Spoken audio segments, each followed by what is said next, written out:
किती मोठी व्यक्ती असू द्या, हे प्रत्येक कीर्तनात श्राद्धाच्या सांगत असतो.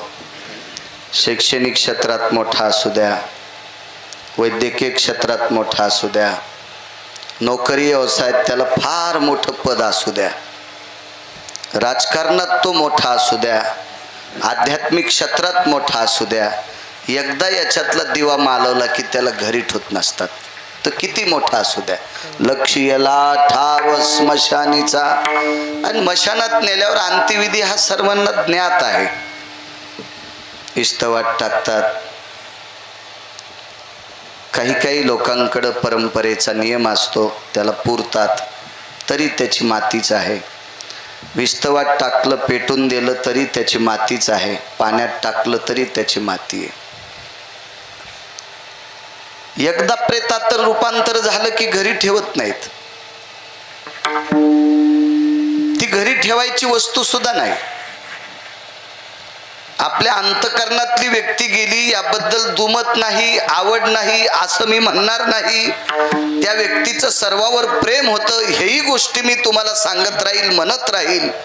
पण प्रश्न असा आहे की ती वस्तू ठेवता येत नाही. तिला नाश आहे, नाश आहे त्या वस्तूला. कारण याच्यातली आत्मज्योत मालवली की तिची दुर्गंधी ही निश्चित आहे. मग ती दुर्गंधी आपल्याला भार ठरू शकते. भार भार माणूस मृत्यू पावल्यावर त्याचं वजन वाढत नाही, हे सर्वांना ज्ञात आहे. पण भार कोणता आहे, त्याची दुर्गंधी मात्र जीवित लोकांना सहन होत नाही. मग तो मुलगा असेल, ते पती असतील, मामा असतील, काका असतील, सुनबाई असतील, नातू असतील, पंतू असतील, ते कोणी असतील, ह्या सगळ्या लोकांना त्याची ती दुर्गंधी सहन होत नाही. म्हणून माणसं मोठ्या श्रद्धेनं रडतात. पण रडत रडत अंत्यविधीच्या सामुग्रीचं साहित्य काढतात. रडतात. कपडा आणायला पाठवणं सुद्धा दुःखदच गोष्ट असते. ओवाळायसाठी दिवा मुटका करतात, तो सुद्धा दुःखदच असतो. तो काय आनंदाचा नाही, ते का दिवाळीचा दिवा थोडाचे भाऊबीजीचा ओवाळायचा. सरपण जे आणायचं असेल ते सुद्धा दुःखदच असतं. प्रत्येक गोष्टी दुःखद असतात, पण माणसं करत असतात. जे मडकं असतं का विस्तवण्याला, तो विस्तव बढाग्नी नावाचा अग्नी, हा नेण्यासाठी सुद्धा माणसं रडतच काढतात. पण काढतात का? कारण या व्यक्तीचा आपल्यासाठी भार ठरणारे, वजन ठरणारे, ती व्यक्ती आपल्यासाठी दूषित आहे, ती पोषक नाही. माणसाची जीवन यात्रा ज्या वेळेला याच्यातला दिवा मालवत असतो, प्रेतात रूपांतर झालं की आतमध्ये जे जीवाणू आहेत ते विषाणूच्या रूपात बदलत असतात. म्हणून आपल्याकडे धर्मकृत्य आहे, अंत्यविधी झाल्याच्या नंतर आंघोळ करत असतात. अशी काही मला लोक सापडली विज्ञानवादी. काय बोलता म्हणे महाराज, एकदा माणूस जाळला. अरे सुंबळ्या, तू शिकलेला आहेस, पांचट गप्पा कर जाऊ नको नालायका. तू 4-2 पुस्तकं शिकले म्हणजे फार शहाणा झाला का? माणूस मृत्यू पावल्याच्या नंतर काही वेळात जीवाणूचं वर्चस्व वाढत असतं. आणि ते वर्चस्व वाढल्याच्या नंतर, त्याला पेटवल्याच्या नंतर जो धूर असतो याचं सूक्ष्मीकरण शरीरासाठी घातक असतं. वास्तुपूजा करत असताना तूप, गुळ, कोरडी तांदूळ, जव, अक्षदा म्हणजे तांदूळ आले, त्याच्यात जव आले, काळे तीळ आले, हे ज्या वेळेला आपण अग्नीत टाकत असतो त्याच्यासोबत रुटीचं झाड असेल, पळसाचं झाड असेल, उमराचं झाड असेल, त्याची फांदी असेल, पिंपळाची फांदी असेल, वडाची फांदी असेल, शमीची फांदी असेल. शमी सगळ्यांना ज्ञात आहे, दसऱ्याच्या दिवशी वापरतात. हे लाकडं, तूप, जव आणि तीळ या सगळ्यांचं ज्वलन जे धूर निघतो याचं सूक्ष्मीकरण शरीरामध्ये रोग प्रतिकारक शक्ती वाढत असते, असं पुराण सांगतंय, शास्त्र सांगतंय, वेद सांगतंय. अग्नीमध्ये ज्या वेळेला पदार्थ टाकतो, आपण जेवायला बसल्याच्या नंतर आगारी भरायची पद्धत होती. चुलांगणातला विस्तू एका टोपल्यात आणायचे, त्याच्यावर थोडंसं नागिनीचं पान घ्यायचे, त्या नागिनीच्या पानानं त्याच्यात थोडंसं तूप टाकायचे, गुळ टाकायचे, तांदूळ टाकायचे, बसा सरपंच. आणि मग त्याचं जे धूर असतो का, तो आपल्या पंक्तीनं फिरवायची पद्धत असते. पंगतीनं फिरवला की त्याचा धूर जेवढ्या जेवणाऱ्या जेवायच्या अगोदर आपल्या नाकातून, डोळ्यातून तो आत प्रवेश करत असतो. त्यावेळेला ही रंध्र जी दूषित असतात, काही असतं, आपण कोणाला बोलत असताना एखादा त्याचा दूषित वायू आपल्याकडे आला असेल तर त्याला शुद्ध करण्याची ताकद त्या विस्तवात असते. पण हीच प्रक्रिया तुम्ही जर अग्नीत मांस टाकलं, मांस टाकलं आणि त्याचा जर धूर घेतला तर शरीरामध्ये दोष वाढत असतात. म्हणून प्रेत पेटून आल्याच्या नंतर, अंत्यविधी करून आल्याच्या नंतर स्नान करण्याची पद्धत आहे. याला विज्ञानही कारणीभूत आहे आणि पुराण तर विज्ञानाच्या पुढचं आहे. विज्ञान नंतर आलंय, अगोदर पुराण आहे. याला पुराणही सांगते आणि विज्ञानही सांगते का? मग आपण ते दोष ठरत असतो, त्याच्याकरता आपण त्याला घरी ठेवत नाही. मग त्याचा अंत्यविधी झाला रे झाला की त्याची माती आहे. शरीराची होय माती, शरीराची होय माती, शरीराची होय माती, शरीराची होय माती, कोणी नाही ते सांगा, कोणी नाही ते सांगते, कोणी नाही ते सांगते. शरीराची होय माती, कोणी नाही ती सांगती, कोणी नाही ती सांगती, कोणी नाही ती सांगती. शरीराची होय माती, कोणी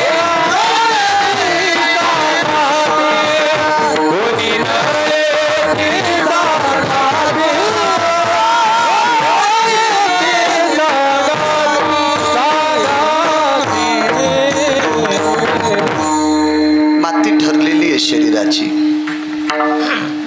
सज्जनांनो, झाला प्रेतरूप शरीराचा भाव, लक्ष्यला ठाव स्मशानीचा.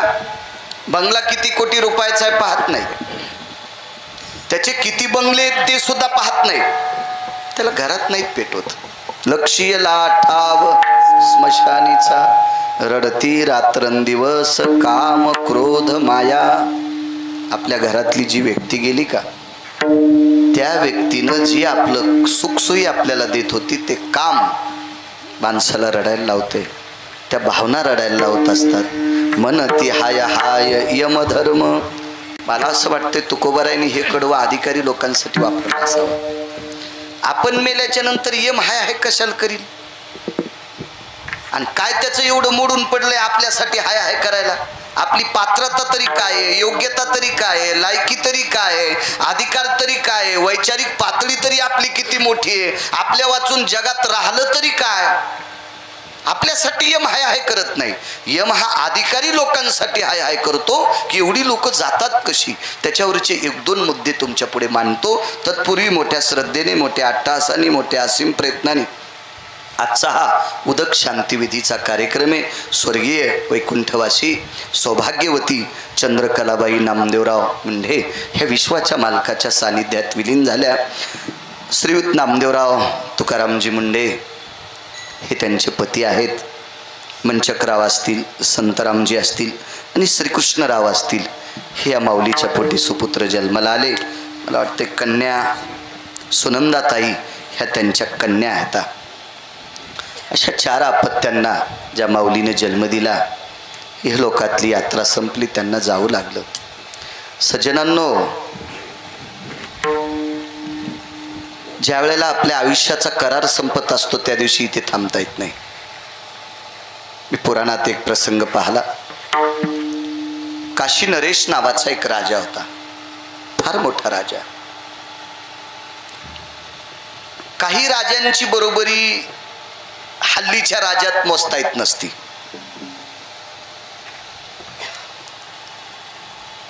कारण हल्लीच्या राजांची ठराविक वेळापुरती चमक असती, कालांतरानं चमक निघून जाती, येती जाती. ह्या चमका येत्यात जात्यात. चमका म्हणजे शिल्का नाही म्हणालो मी, चमक म्हणजे तेज.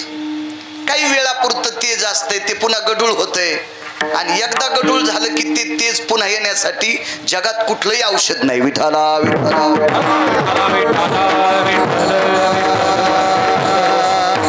काशी नरेश हा काशी नरेश आहे, फार मोठा राजा. त्याला अजून एक विशिष्ट प्रकारचं नाव आहे. पुराणात शोधा, देव तुमचं चांगलं करेल. चांगलं शोधण्याचं काम करत जा.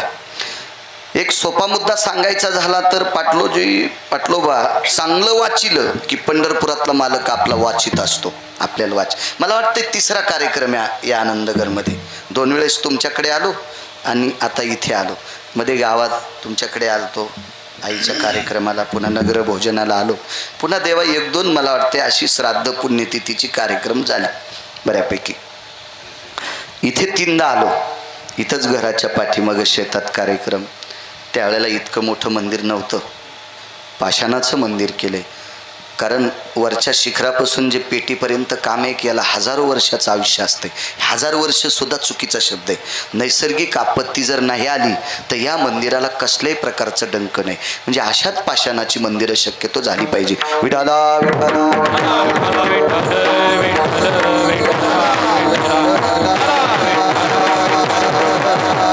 काशी नरेश नावाचा राजा आहे, फार अधिकारी राजा.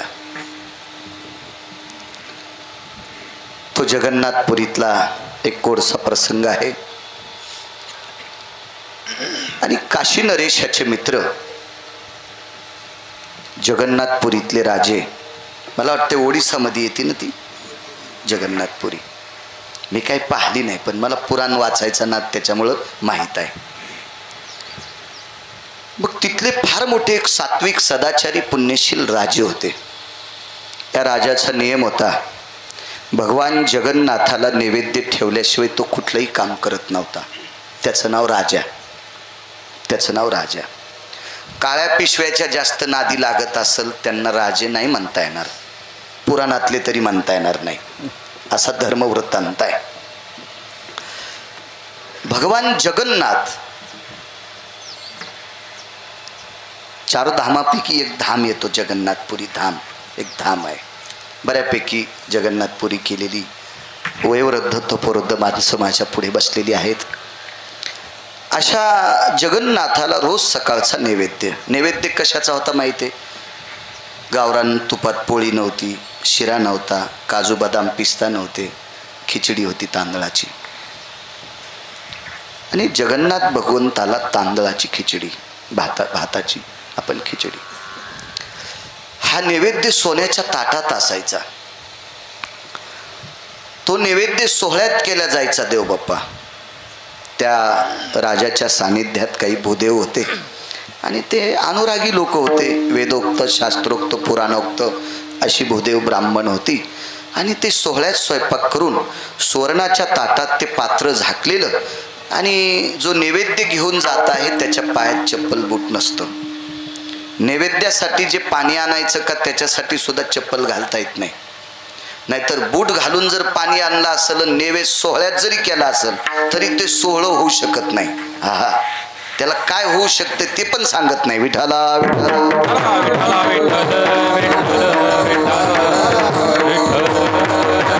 अशा शिस्तीत नैवेद्य करणारी भूदेव होती. आणि सूर सनई चौघडा पुढे वाजायचा आणि तो नैवेद्य एका भूदेवाच्या हातात असायचा. त्याच्या कमरेला पंचा असायचा, खांद्यावर एक उपरणं असायचं. ते उपरण्याचं एक तोंड त्याच्यावर टाकलेलं असायचं. अंगात बनेल सदरा शर्ट काही नसायचं, डोक्याला टोपी मुंडास नसायचं.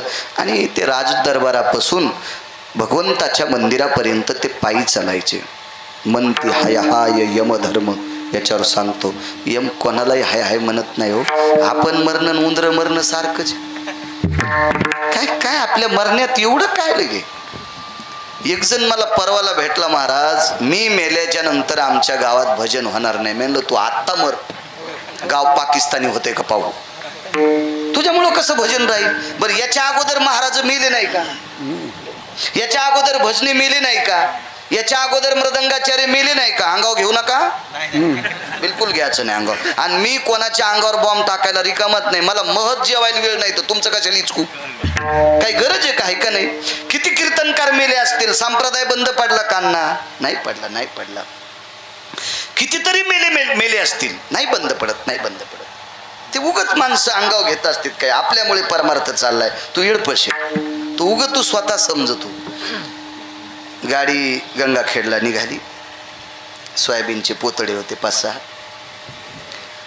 आणि गंगाखेडला बाजाराला सोयाबीन घेऊन शेतकरी चालला, पण शेतकऱ्याच्या कुत्र्याने येडेपणा केला, कुत्रं संग निघालं. आता कुत्रं गाडीच्या पलीकून आलीकून चलू लागलं. पण पुढचं गाव भेटल्यावर तिथले त्याचे पाहुणे भेटल्यावर मग कुत्रं आखाखाली चलू लागलं. कारण कुत्र्याचे पाहुणे इतके काही सोपे नसते, ते वचकारीतच असते. कुत्र्याचे पाहुणे सोपे नसते, ते दिसलं की वचकारीत आहेत. म्हणून हे आखाखाली चलू लागलं. तर हे आखाखाली चालणार कुत्रं हुशार होतं. त्याला माहित होतं पुढून बैल येऊ देत नाही आणि दोन्हीकून चाक याला मधात येऊ देत नाही, आणि मागून जर आलं तर मी पुढं सरकितो. ओळखीचे बैल असल्यामुळं मला लाथ आणणार नाहीत, पण याला आणल्याशिवाय राहणार नाहीत. इतकं कुत्रं हुशार होतं. पण ते कुत्रे वाटाचे जे त्याचे पाहुणे होते का, ते म्हणले अरे तू बाहेर निघणं, तू दाखवतो. ते म्हणले आलो असतो रे, पण बैलाला गाडी रेटन. मी बाहेर लगेच आलो असतो, पण बैलाला गाडी ओढणं त्याच्याकरता मी आता कुत्रं गाडी ओढीत असतं का. असे बरेच कुत्रे समजितीत मायामुळं चालले. तू यामुळं चलत नसतं सुंबळ्या. विठाला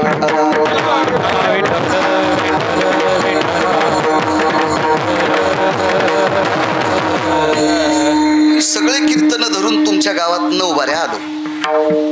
तुम्ही पाकिट देऊन तुम्हाला माहिती आहे का नाही काय माहित किती बाऱ्या आलो, पण मला माहिती आहे मी 9 बाऱ्या आलो. तर असे किती गाव असतील मला सांगा त्या गावात मी गेलो. उद्या जर गिरगावकर मेला तर कीर्तन परंपरा बंद होती का. असं समजायचंच नाही गिरगावकरांना मी गाडी खालचं कुत्रं आहे म्हणून. असं समजायचं नाही. तसं तो मला भेटला म्हणे महाराज माझ्यामुळे. अरे नसते राहत, तू येडपटीस की काय. म्हणलं येडा आहेस की काय. तो राजा मोठ्या वैभवात नैवेद्यावर आबदागिरी धरून चलत होता. नैवेद्य भूदेवाच्या हातात आहे, वरी आबदागिरी आहे. आता सुरसन राजा येतो. नैवेद्य ठेवायचा, तुळशीचं पान त्या नैवेद्यावर असायचं. म्हणती हाय हाय यमधर्म याच्यावर बोलतोय. आपल्यासाठी काही नाही, तर मोठ्यांचं वाक्य येते. कोणत्याही अभंगातले कडवे आपल्यासाठी लावून घ्यायचेत नाही. हल्ली काय होतं माहितीये का, एखादा माणूस मेला की लगेच उद्या तिथं एक टीप लावल्या जाती. गेली दिगंबर विश्वर विभूती, राहिल्या त्या कीर्ती जगा माझी. अरे ते मेल्याच्या नंतर बायको सुद्धा त्याला कदरली होती सुंबळ्या, आणि त्याच्यासाठी ते वाक्य टाकल्यावर तुला यम इतका हानीन, तू इंचभर जागा ठवाचा नाही लाल करायची. कोणासाठी गेले दिगंबर कसं म्हणता येईल. मला वाटतंय म्हणणाऱ्यालाच नरकात टाकील देव. विठाला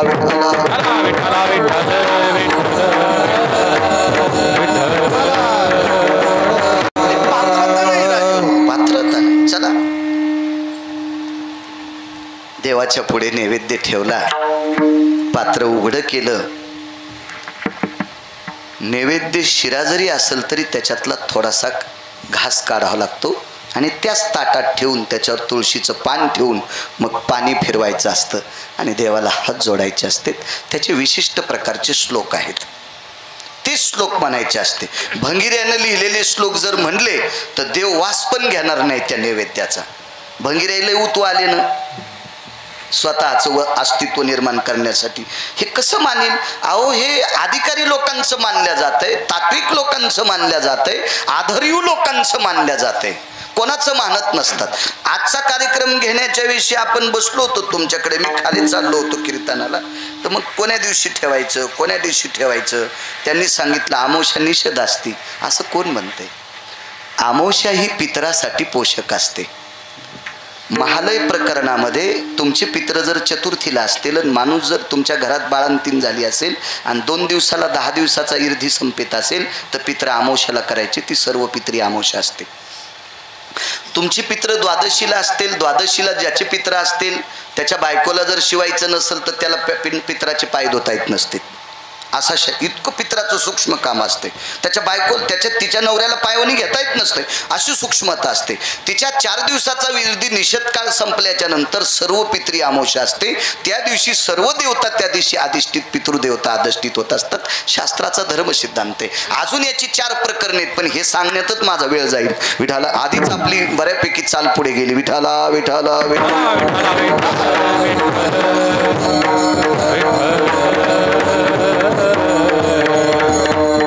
आणि शास्त्र त्या माणसानं पाहिलं पाहिजे किंवा बोललं पाहिजे, त्याला शास्त्रातलं थोडंसं कळत आहे.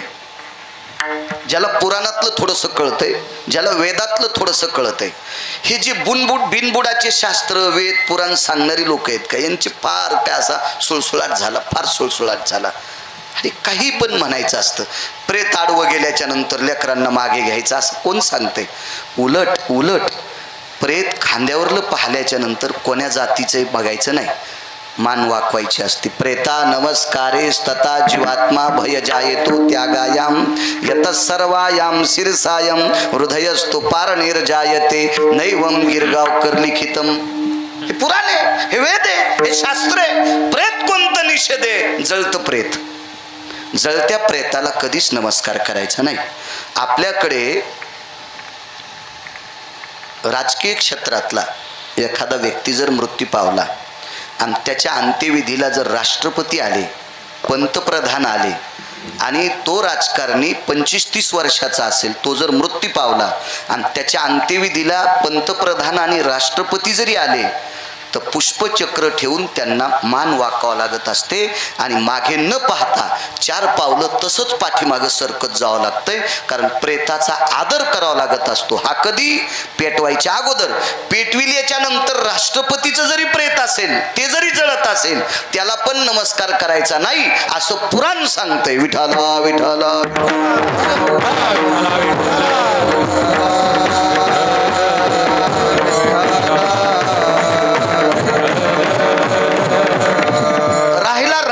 प्रश्न. तर राख तर पवित्र आहे. एकदा भडाग्नी नावाचा अग्नी लागल्याच्या नंतर राख इतकी पवित्र होत असते, त्या पवित्रतेच्या बाबतीत देहूतल्या मालकांनी शेवटच्या कडव्यात बोलावा. तो कभेने रक्षा झाली आपे आप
दीप गुरु कृपे. एकदा राख झाली ना, त्याचं एक उजळं अस्तित्वत असते. उलट आपण हात लावतो म्हणून गंगेत टाकावं लागते. आपण अपवित्र लोक येतो, याच्याकरता अस्थी अपवित्र होत असतात आपण हात लावल्याच्या नंतर. शास्त्रात फार त्याला अस्थि संचय नावाचा विधी म्हणतात. फार मोठं तात्विक स्थितीनं केल्या जातो. पण आपण पुराणातली एकही गोष्ट लक्षात न ठेवता भंगिऱ्यांनी लावलेल्या प्रथा अंमलात आणतो. याच्याकरता आपल्याला त्याचा दोष लागत असतो. काही नाही, आपल्याकडं अंत्यविधीला रांगात धरतीत माणसं पाणी पाजायला. रांगाच जसं गणपतीला पाणी पाजायलेत, हो जसं गाईला पाणी पाजायलेत, जसं बैलाला पाणी पाजायलेत. हो निषेध आहे. आपल्यापेक्षा कमी वयाचा 1 दिवसानं जरी व्यक्ती गेला असेल, मुलं सोडून 1 दिवसाचा जरी कमी वयाचा आपल्या व्यक्ती गेला असेल तर मशानभूमीत आपल्याला बेलानं पाणी पाजण्याचा तिळमात्र सुद्धा अधिकार नाही असं पुराण सांगते. गिरगावचा बाळ्या नाही. विठाला विठाला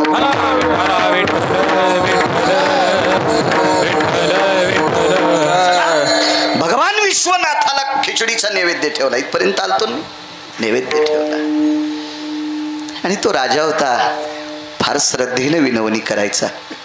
आणि देवाला विनवणी केल्याच्या नंतर मग तो पडदा लावण्याची पद्धत असते. पडदा लावायचा आणि मग बाहेर बसायचा, हात जोडून मान खाली करून. मग 5-4 मिनिटं बसल्याच्या नंतर पडदा उघडला जायचा आणि मग तो नैवेद्य राजा घरी न्यायचे. आणि राजा मग तो नैवेद्य घरातल्या सगळ्या लोकांना किंवा त्याच्यातला काही जो खिचडीचा भाग होता तो बाकीच्या बाहेर खिचडीचं एक पात्र असायचं त्याच्यात तो टाकायचा. मग सगळ्याला जगन्नाथपुरीमध्ये तो खिचडीचा नैवेद्य, त्याच्यातला सुद्धा एक भाग काही अंतरावर एका डोंगरावर टेकला जायचा आणि तिथे पक्षाच्या रूपात, पक्षतीर्थ नावाचं तीर्थ आहे. आणि मग तो ती एक विशिष्ट प्रकारचा दिवस असतो, तो कोण्या दिवशी नाही, त्या दिवशी तो खिचडीचा नैवेद्य, तो वेगळ्या पुराणातलं चरित्र आहे. तिथं मग पक्षाच्या रूपात जगाची मालक यायचे, त्याला पक्षीतीर्थ म्हणतात. विठाला विठाला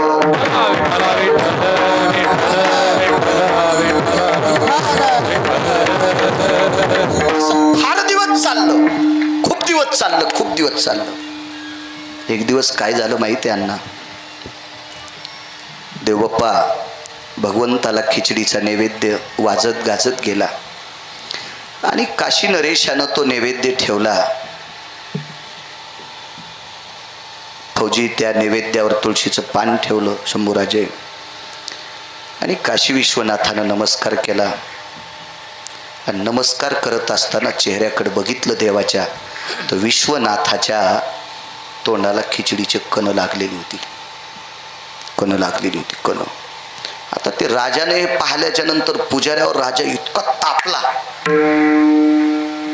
का रे म्हणे, कोण देवाच्या तोंडाला खिचडीचा घास लावला होता? अजून देवाच्या तोंडाला भाताची कण आहेत, काही कळतं का तुम्हाला? तर तर तर तर तर तर हालत होती माणसं. पूर्वीच्या काळात जी माणसं दटवत होती का ती खऱ्यानं दटवत होती. आता पांचटपणा आहे दटिण्याचा, म्हणजे काही असं ज्ञान नसतं, काय नसतं, स्वतःचं वैभव म्हणून दटवायचं, काय नसतं. ते वैभव म्हणून दटवणं म्हणजे काम नसलेल्या बैलानं शेपटी करून वरी पळणं. विठाला विठाला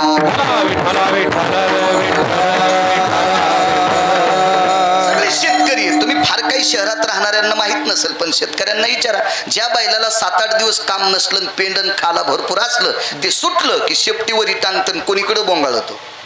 अशी काही माणसं कोणीकडे वृषभात तनुजा येते आनन पुटेशे भयो यात कृत्री कृत्री व्याभिचारो कृतो जय स्थिता. काही पण असं सारखं बोलत राहायचं, घाणेरडे वाक्य बोलणं म्हणजे व्याभिचार केले इतकं पाप असतं. विठाला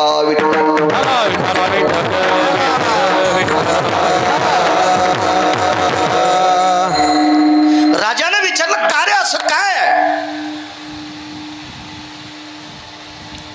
पुजाऱ्याने सांगितलं, मालक आतमध्ये नैवेद्य फक्त तुमचाच येतोय, ते सुद्धा नैवेद्य तुमच्या वाड्यात सोहळ्यात केला जातो, नैवेद्य तुमच्या समोर टेकला जातो. फार काही झालं तर ताट असं देवाच्या जवळ धरल्या जातं आणि पुन्हा टेकल्या जातं, पण तोंडाला खिचडी लावल्या जात नाही. राजानं सांगितलं, तुम्ही लावली नाही त्या अर्थी ओठाला खिचडीचे कण लागले कसे? निकषांती 5व्या दिवशी निर्णय लागला. गावातल्या कडेला एक म्हातारी झोपड्यात राहती आणि म्हणे तिचा नैवेद्य विश्वनाथ खातो. जगन्नाथपुरीतले मालक जगन्नाथ भगवान विश्वनाथ नैवेद्य खातात तिचा. राजाला शंका आली, म्हातारी आणा धरा, कुठे बघा बघा ती म्हातारी, कोण म्हातारी, कसं शक्य, काय शक्य. बऱ्यापैकी लोक चर्चा करत होते. राजानं सांगितलं, एखादी चर्चा होत असते, ती जर बहुचर्चित असेल तर काहीतरी त्याच्या पाठीमागं कारण असतं, आपण शोध घ्या. आणि म्हातारीला आमंत्रित केलं. त्या अर्थी म्हातारी लटलट लटलट कापत होती. गरीब म्हातारी, झोपड्यात राहणारी म्हातारी राजाच्या दरबारात उभं केल्याच्या नंतर ती लटलट कापत होती. राजाने विचारलं, माय माय शब्द वापरला. बाई, एका ठिकाणी राजा त्याच्या तत्वावर थोडासा रागाने बोलला होता, कारण ही मोठी माणसं त्यांचं ते वैभवात बोलत असते ती लोक. हे माय, देवाला खिचडी चारतेस? हो म्हणे. देव तुझ्या हातानं खातो? हो. कधीपासनं? 22-23 वर्ष झालं. देवाला खिचडी खाऊ घातल्याशिवाय मी जेवतच नाही. राजानं सांगितलं, देवाला नैवेद्य दाखवते का खाऊ घालते? तिने सांगितलं, नैवेद्य दाखवत नाही, मी खाऊच घालते. काय बोलते म्हणे ही? राजवैद्य आमंत्रित केले. राजवैद्य राजवैद्य म्हणजे आपल्याकडे जसा फॅमिली डॉक्टर असतो ना, तसा राजाचा एक स्वतंत्र वैद्य असतो, तो राजवैद्य आमंत्रित केले आणि सांगितलं, हिची तपासणी करता का तुम्ही? ही बरळते, हिला काही आजार आहे का? हिचा डोक्याचा काही आजार आहे का? हिला काही कळतंय का? काही परिणाम झालाय का? शोध घ्या बरं हिचा राजवैद्याने.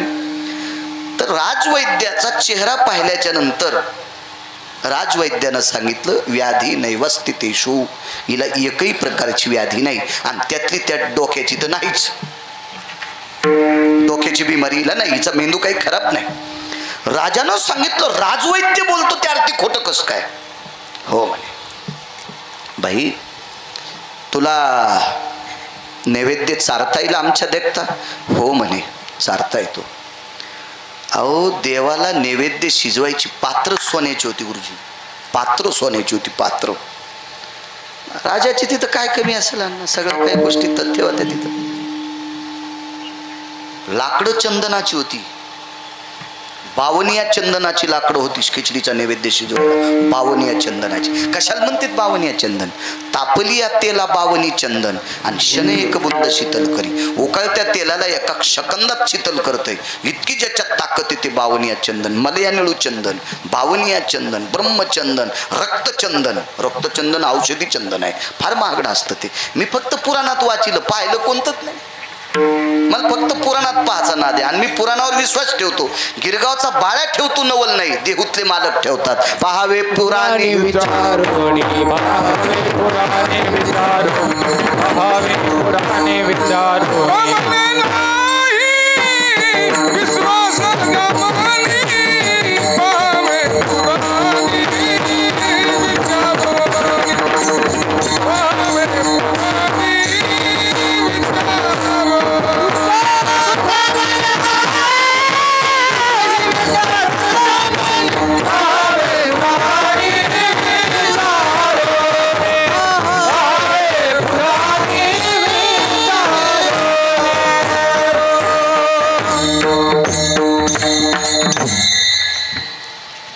पुराण सांगते. तुकोबराय मानतात त्या अर्थी आपल्याला मानावं लागेल. तांदूळ चांगल्या क्वालिटीचे असतील, ते सोन्याच्या पात्रात तांदूळ आहे, तिथल्या पवित्र तीर्थाचं पाणी आणलंय, चंदनाची लाकडं आहेत, म्हातारी बसायला आसन टाकलं, स्नान केलं म्हातारी, सोहळ्यात म्हातारी, चूल पेटवली देवबाप्पा, पण म्हातारी रडू लागली, रडू लागली. राजाने विचारलं, बाई तू सरळ सांग ना, माझ्या हातानं देव नैवेद्य खात नाही, तू रडते कशा करता? तिनं सांगितलं, महाराज तुम्ही राजे माणसं आहात, बळीवीन शक्ती बोलू नये, मी गरीब झोपड्यात राहणारी गरीब बाई, माझ्या हातानं जगन्नाथ जेवतेत, पण तुमच्या तांदळाचा भात केल्यावर खातील का? मला जरा शंका येते. तुमच्या तांदळाचा भात जगन्नाथ खातील का? मला याची शंका येते. कारण भगवंताला मोठेपण आवडत नाही.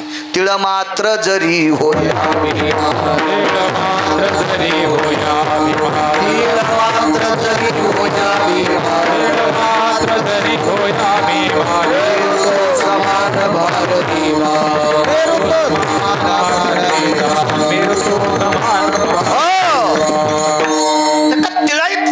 जमत नाही. तुम्ही वैभवशाली लोक आहेत, आपलं नाही घेणार देव.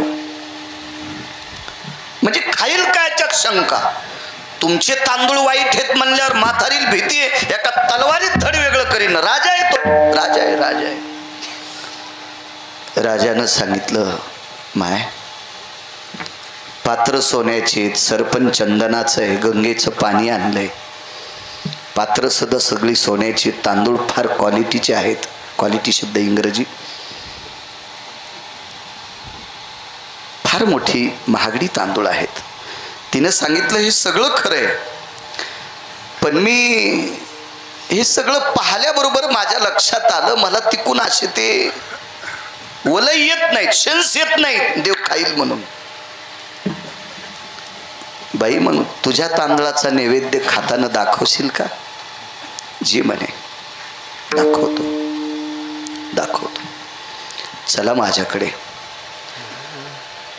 म्हातारीच्या झोपड्याकडे आल्याच्या नंतर अख्खा प्रांत पागल झालाय.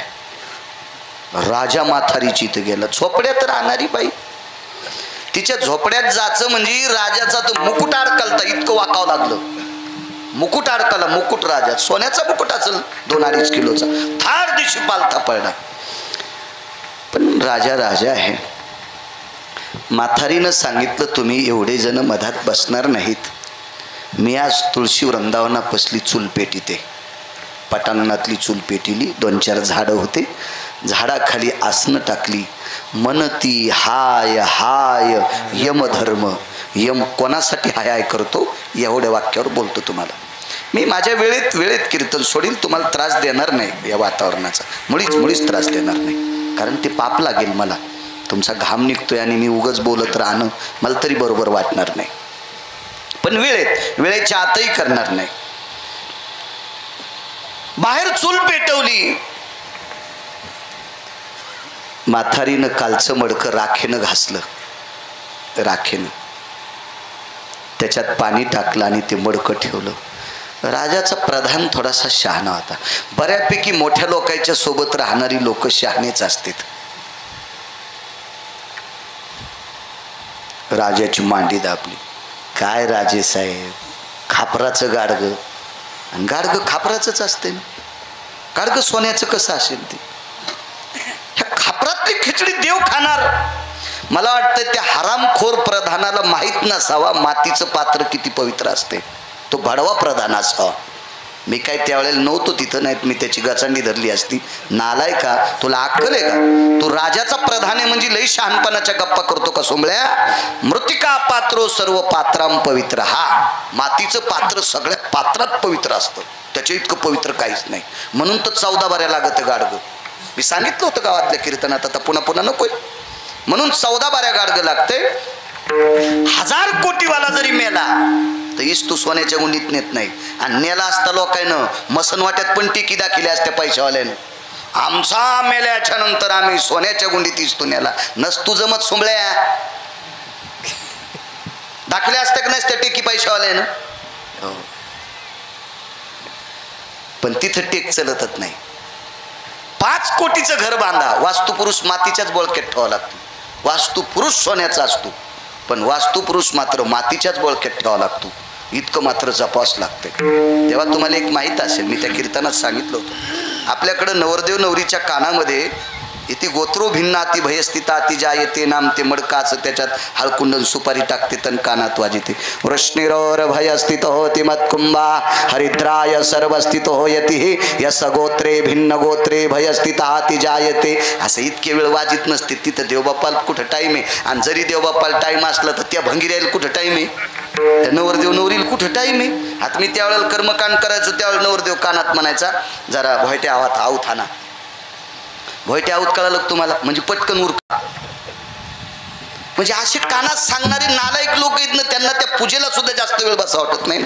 अशी काही लोक आहेत. चला ते प्रधान हसू लागलेला आहे. राजानं सांगितलं आपल्याला नैवेद्य देव खातो का हे बघायचं. तू शांत बस. म्हातारीनं खिचडी शिजवली. गाडग्यात शिजवली आणि वाढायला सुद्धा गुरुजी गाडगच होतं. हो गाडगच होतं. परळ होता असं आपण त्याला झाकणी परळ म्हणतो. त्याच्यात खिचडी रिचवली. म्हातारी किती हुशार होती सांगू तुम्हाला. आपल्या संस्कृतीमध्ये एकादशी ओघळता एकाही दिवसाचा नैवेद्य तुळशीचं पान टेकल्याशिवाय देव स्वीकारत नाही. फक्त एकादशीच्या फराळावर मात्र तुळशीचं पान ठेवत नसतात असं त्याचं शास्त्र आहे. बाकी सर्व नैवेद्यावर. मग त्याच्यात महाशिवरात्री आली, गोकुळाष्टमी आली. ह्या 5 पर्वण्या आल्या ना त्याच्यात. ह्या 24 एकादशी आणि 5 पर्वण्या. बाकी आपण आता सोमवारचा नैवेद्य आपण जेवतो त्यार्थी सोमवारी उपास सोडत असताना त्या नैवेद्यावर तुळशीचं पान असावा शास्त्र आहे. प्रदोष सोडत असताना तुळशीचं पान असावा त्याचं शास्त्र आहे. आता काही लोकांना तुळस आवडत नसेल. हा ज्याचा त्याच्या मनाचा भाग झाला. तुळस मुसलमानाला आवडत होती.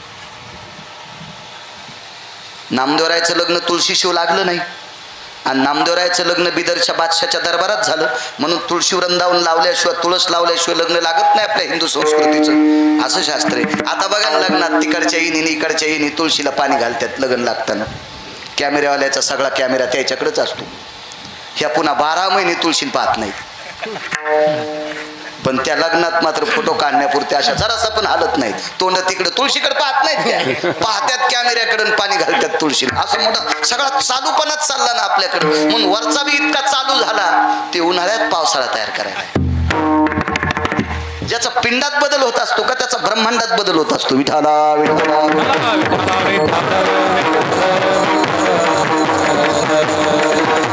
माझा एक मित्र आहे, असा काकडा म्हणायचा की त्याचा काकडा मला पण आवडत होता. सुरेल काकडा असायचा, त्याची पिक्चरच्या गाण्याची चाल नसायची, म्हणजे बोधेबाबाच्या चाली लावायची, अशा चालीत तो काकडा म्हणायचा. पण लाईन गेल्यावर काकड्याला जात नव्हता.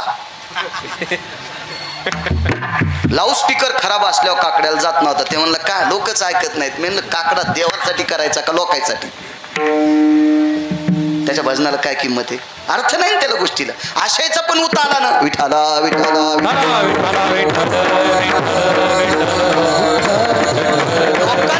लोकांनी मला चांगलं म्हणावा याच्याकरता जर कोणी भजन करत असेल तर तो हरामखोर आहे, तो पांचट आहे, तो भाडवा आहे.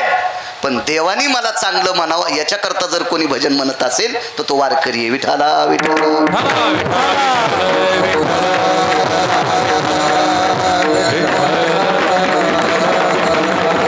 आज काय परिस्थिती साधी, खापर होतं, खापर होतं आणि त्या खापरात तरी चवलं, परळात तरी चवलं. पण धर्मनियम असा सांगतो की स्त्रीनं तुळशीचं मंजूळ तोडायची नाही. असे 2 पुरावे पुराणात आले. मी वाचिल्याशिवाय कधी बोलणार नाही, मुळीच बोलणार.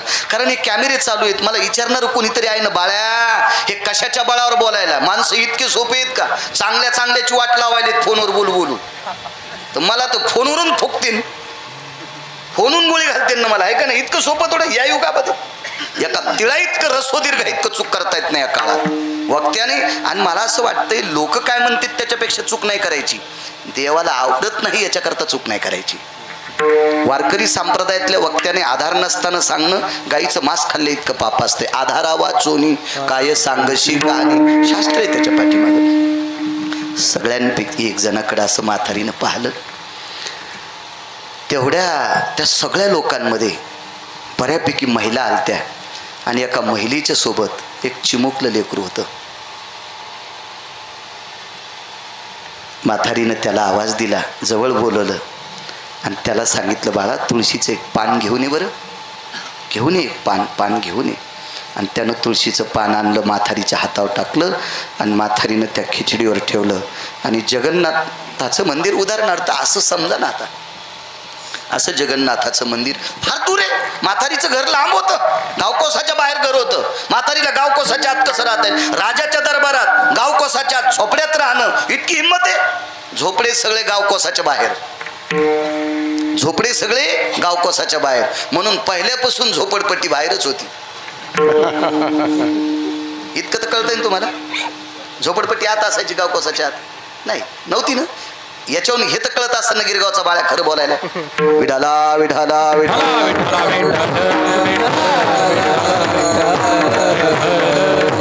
गावकोसाच्या बाहेर, गावकोस म्हणजे तट असायचा, राजाला तट असायचा, त्या तटाच्या बाहेर. आणि तिनं असं मंदिर पाहिलं, पाणी घेतलं. आपल्याकडं दळ काढत असतात, तिला दळ काय काढणार आहे? पाण्याची अशी रे चौकोन मंडळ म्हणत असतात त्याला, मंडळ. आता तिला मंडळ काय कळणार आहे? तिनं काय नाही, पाणी घेतलं आणि पाणी टाकून अशी जागा सारवली. आता ती साधी बाई होती, ती काय तिला कर्मकांडाचा अभ्यास होता का, पुराणाचा अभ्यास होता का, शास्त्राचा अभ्यास होता का, वेदाचा अभ्यास होता का, तिला एखादा श्लोक पाठ होता यजमान? काहीच नव्हतं. तिला साधी बाई होती ती, साधी. तिनं ती जागा अशी सारून घेतली, हात धुतले आणि त्याच्यावर ते पात्र ठेवलं, तुळशीचं पान ठेवलं आणि डोळे झाकले आणि जगन्नाथाची विनंती केली, देवा रोज खातोस रे, रोज नैवेद्य खातोस रे. आणि ती कपडा कोणता झाकीत होती माहिती आहे का? तिनं वापरलेल्या लुगडं खराब झाल्याच्या नंतर, खराब म्हणजे घाण नाही, म्हणजे फाटल्याच्या नंतर त्याचे ती तुकडे करायची आणि ते लुगड्याचे तुकडे ती धुवायची. आपण त्याला बाळांते म्हणतो, लेकराला वापरलं की बाळांत म्हणतो. असं ते चांगलं तिचा कपडा होता ना. महाराज या विश्वातल्या ठराविक बायकांचे लुगडे इतके पवित्र होते, त्यांचे कपडे इतके पवित्र होते, पंढरपुरातल्या मालकानं त्या कपड्याने तोंड पुसून घेतले. पदर माथ्याचा काढिला, बाळनंदाचा पुशिला. किती बायका दाखवायच्या तुम्हाला की ज्यांनी स्वतःच्या पदरानं देवाचं तोंड पुसलं? गोनाबाई होत्या. दीपावलीच्या सणाच्या दिवशी जगाचा मालक आला, त्यावेळेला आता टावेल कुठं होती आंघोळ घातल्या, मग डोक्यावरचा पदर काढा आणि विटेवरच्या मालकाचं काशीतल्या मालकाचं तोंड पुसलो. काय पदर किती अधिकारी असेल होतो, त्यांच्या अंगावरची वस्त्र किती नाविन्यपूर्ण असतील, किती पवित्र असतील ती वस्त्र, त्या वागत किती गोड असतील याची कल्पना करा. हा मग त्या म्हातारीनं देवाला हात जोडला, देवा मी प्रांजळ आहे रे, मी निर्मळ आहे रे, मी आतापर्यंत काही चूक केलेली नाही रे देवा.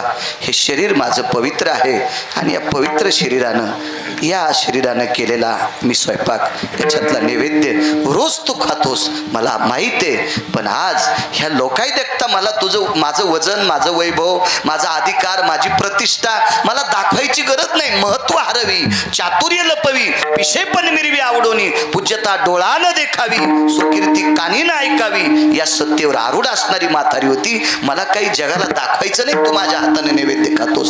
पण ही लोक मात्र वेगळ्या वेगळ्या तत्वानं आलेली आहेत रे, आज तुला प्रसाद घ्यावा लागेल. म्हातारीचं जीवन निर्मळ होतं. याचा एक मुद्दा सांगतो तुम्हाला. ह्या भारत देशातली स्त्री किती पवित्र आहे, या महाराष्ट्राच्या मातीतली स्त्री किती पवित्र आहे. अल्लाउद्दीन खिलजी नावाचा व्यक्ती तुम्ही इतिहासात ऐकला असेल, बऱ्यापैकी लोकांना माहीत असेल. अल्लाउद्दीन खिलजी जातीनं कोण होता तो? मुसलमान. वा वा. अल्लाउद्दीन खिलजी हा खिलजी नावाचा व्यक्ती एका पातशाहीशी जुळालेला होता. 6 पातशाही होत्या, त्याच्यापैकी एका पातशाहीशी जुळालेला होता. या महाराष्ट्राची स्त्री किती पवित्र याच्यावर सांगतोय तुम्हाला. त्या म्हातारीहून निघलं म्हणून सांगते. तिनं सांगितलं, देवा मी पवित्र अंतःकरणे, माझं निष्पाप अंतःकरणे, माझं शरीर पवित्र आहे. शरीर कोणाची पवित्र नसतात बरं का. भांगपट्टी केली, फार वेळा स्प्रे मारतो म्हणजे पवित्र आहे असं नाही. 9-10 आंघोळी केल्या म्हणजे पवित्र नाही. पवित्र होण्यासाठी आतलं पवित्र लागतंय. गवळीयाची ताकपिरे कोण पुरे चांगली. महाराज काय होती ती? शेंबूड खरकटे नाकाशी, साधी लेकर होती ना, पण त्यांचे अंतःकरण गोड होते. शबरीच्या बाबतीत जर विचार केला देव बाप्पा, तर शबरीला असेल का एखादी ब्युटी पार्लर भेटला असेल का? तिला कंगवा तरी भेटला असेल का गुरुजी? कंगवा तरी तिला एखादं सौंदर्य प्रसाधन वस्तू भेटली असेल का? नाही. शबरीने कधी कधी चेहरा पाण्यात न्यायला, पाण्यात का तेचे दर्पण ते कोण, आणि जळी स्थिरावले जळपण, स्थिर झालेल्या पाण्यात तिने चेहरा बघायचा. महाराज ही आरूढ लोक होती. वारकरी संप्रदाय ते आळंदीत रत्न होऊन गेलं. वारकरी संप्रदाय ते आळंदीत रत्न होऊन गेलं. ज्या साधूनं स्वतःचं सौंदर्य आरशात कधीच पाहिलं नाही. जयराम बाबा भोसले जीवनात कधी आरसा पाहिला नाही. गंधगोळी उघडायची, नाकावर ठेवायची, सरळ कपाळ खाली करायचं. आयुष्यात कधी आरसा पाहिला नाही. महाराज तात्विक लोक होऊन गेले. हे कडकडीत वैराग्याच्या ज्वाळा होत्या. लोक विठाला विठाला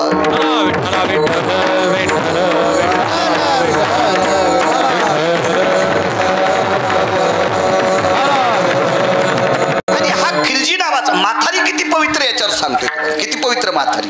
हा खिलजी त्या नगरीत आला आणि त्या सुंदर स्त्रीचं नाव होतं पद्मावती. या महाराष्ट्राची, या भारत देशाची स्त्री किती पवित्र आहे त्या म्हातारीहून सांगते. वेळ संपलाय का आपला? नाही ना अण्णा, खोटं बोलायचं नाही. 14 मिनिटं बाकी आहेत अजून. आणि नगरीत आल्याच्या नंतर गावाला वेढा दिला. त्या पद्मावतीचे मालक बसलेले, ओसरीमध्ये पडवीत बसलेले. पाहिलं त्यांनी, अंग थरथर करत होतं. त्या प्रांतीय राजाच्या लक्षात आलं की खिलजी आपल्या गावात आलाय. तो राज्य नेण्यासाठी आला नाही, द्रव्य नेण्यासाठी आला नाही, संपत्ती हडप करण्यासाठी आला नाही, आपल्या पत्नीचं स्वरूप सौंदर्य बघण्यासाठी आला नाही. आणि दारात आल्याबरोबर लटलट शरीर कापत होतं. बसण्यासाठी आसन टाकलं, बसलेले आहेत. आतमध्ये गेले, डोळ्याच्या कडा ओल्या झालत्या. धनी, मालक, स्वामी. जुन्या काळातल्या स्त्रिया मालकाला ही उपमा देत होत्या. मालक, स्वामी, धनी, प्राणनाथा, मला वाटतं इतक्या अडचणीत नाही जाता आलं तर मालक म्हणायला काय हरकत आहे नवऱ्याला? मालक म्हणायला काय हरकत आहे? काही नाही, संक्रांतीच्या दिवशी किती गाडगे घेऊन वांदिलस, त्याच्यापेक्षा 12 महिने किती नीट बोललीस मला ते सांग. एक दिवस उदो उदो करण्यात देवी प्रसन्न होत नसती. एक दिवस सगळ्या गोष्टी आटापिटा करण्यात सगळ्या गोष्टी प्राप्त होत नाही. महाराज, आता जर किलोभर तूप खाल्लं तर घंट्याला रूप येत असतं का? कसं रूप येईल? 15 दिवसाची गाय भाकडे. मालक लग्न हानीत फिरला, मालक नुकती हानीतच फिरला, त्या गाईला वैरण टाकली नाही, गाय वाळून गेली. आणि मग कोणीतरी म्हणलं तुही गाय मग वाळली, मग पेंडीचं पोतच पुढं ठेवलं, फुगूनच मेली. माझं एक मत आहे, तात्काळ केल्यानं देव प्राप्त होतो हे नालायकपणाचं टोक आहे. कुठल्याही गोष्टी ढाळे ढाळे प्राप्त होत असतात, कुठल्या गोष्टी वेळेनं प्राप्त होत असतात.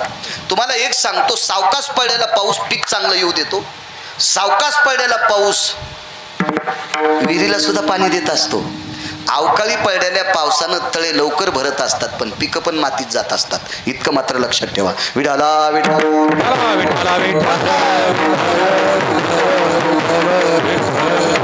जी गोष्ट आपण अशा गोडव्या तात्विकपणात करतो का ती गोष्ट फलद्रूप होत असते. विचारलं मालक, डोळ्याच्या कडा ओल्या येतात. हो ग, तुझ्या पावित्र्यावर आज संकट आलंय. माझ्या पावित्र्यावर संकट? कोणाची हिंमत आहे? हा खिलजी नावाचा व्यक्ती आहे, अलाउद्दीन खिलजी. याची तुझ्या शरीरावर वाईट दृष्टी आहे. ठीक आहे मालक, मला 20 मिनिटाचा वेळ मिळेल. 15 मला नाही म्हणालो, तिनं मागितला. मला पण मिळेलच का? तिनं सांगितलं 10-15 मिनिटाचा मला वेळ मिळेल का? कशा करता? फक्त माझ्याजवळ खिलजीला येऊ देऊ नका. सांगितलं, मी त्याचा पाहुणचार करतो. पण प्रिय लक्षात घे ग, आपल्या गावाला चारही बाजूनं त्यानं वेळा घातलाय, तुला गावात पळून जाता येणार नाही. ती म्हणली पळून जाणार नाही. आपल्या वाड्याच्या पडवाड्याच्या बाहेर, ज्याला परसदार म्हणतात, त्याच्या लांब मी जाणार नाही. आणि या पवित्र शरीराला त्या नालायकाचा स्पर्श होऊ देणार नाही. या भारतातली स्त्री किती पवित्र आहे, या देशाची, या महाराष्ट्राची स्त्री किती पवित्र आहे. माझ्या वारकरी संप्रदायाने किती आदर केला. ज्या घरी कुलस्त्रिया राज्य राणी व संपत्ती. प्रत्येक कीर्तनात एक वाक्य सांगत असतो मी, प्रत्येक कीर्तनात. असं एकही कीर्तन नसेल की त्याच्यात ही संपत्ती सांगितली नाही. आणि राजाने पाहुणचार केला. भिंतीवर सासू सासऱ्याच्या प्रतिमा होत्या. डोकं भरून पदर घेतला आणि भिंतीवरच्या सासू सासऱ्याच्या प्रतिमेला पद्मा